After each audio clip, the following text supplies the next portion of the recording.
जब आप property transfer करते हैं तो फर्स्ट थिंग आप डॉक्यूमेंटेशन में सेल डीड को रजिस्टर कराते हैं।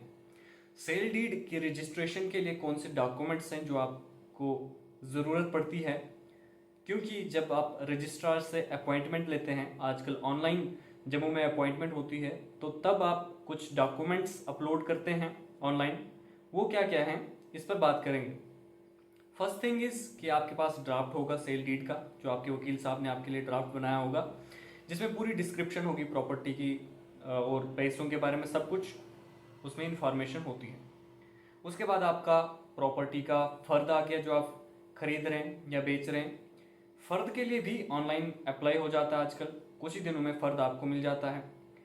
तीसरी चीज़ आ गई आपके आधार कार्ड। पार्टीज़ के आधार कार्ड होने चाहिए सभी के, जिसमें आप उनके विटनेस जो होंगे उस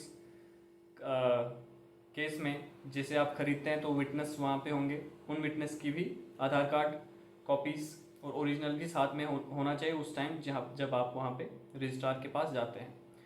उसके बाद आपका आ गया पैन कार्ड। दोनों पार्टीज़ का पैन कार्ड होना चाहिए, जो खरीद रही है जो बेच रही है। आ गई ये बात। उसके बाद अगर एग्रीकल्चरल लैंड खरीद रहा कोई, तो उस व्यक्ति की एग्रीकल्चरल सर्टिफिकेट भी होनी चाहिए, जो कि आज ऑनलाइन उसके लिए भी अप्लाई कर सकते हैं आप, ऑनलाइन आपको मिल जाती है। उसके बाद आगे स्पॉट पे आप दोनों पार्टीज़ के फोटोग्राफ होंगे तो बेहतर होगा। और लास्ट वाली चीज़ आपकी स्टाम्प ड्यूटी, जो स्टाम्प ड्यूटी ऑनलाइन कटती है इन केस ऑफ फीमेल। अगर फीमेल खरीद रही है ज़मीन तो 3%, मेल खरीद रहा है तो 7% उस पर स्टाम्प ड्यूटी लगती है। और स्टाम्प ड्यूटी को कैलकुलेट कैसे करते हैं आप? सरकारी रेट जो उस ज़मीन का है उस एरिया में, हर एक विलेज का अलग अलग रेट होता है। जैसे ही लिस्ट निकाली जाती है हर साल, स्टेट के द्वारा लिस्ट निकाली जाती है कि इस एरिया में इतना जी रेट होगा ज़मीन का, उससे कैलकुलेट करते हैं और परसेंटेज को कैलकुलेट करने के बाद आप उतना स्टाम्प ड्यूटी काटते हैं।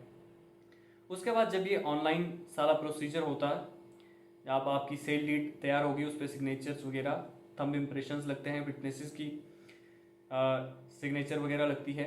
ये ऑनलाइन सब अपलोड होने के बाद फिर आपका अपॉइंटमेंट होता है और वहाँ पे फिर आगे की प्रोसीडिंग्स चलती हैं। ये वीडियो का पर्पज़ ये था कि आपको बताएं कि कौन कौन से डॉक्यूमेंट्स आपको चाहिए होते हैं जब आप सेल डीड को रजिस्टर के लिए अप्लाई करते हैं।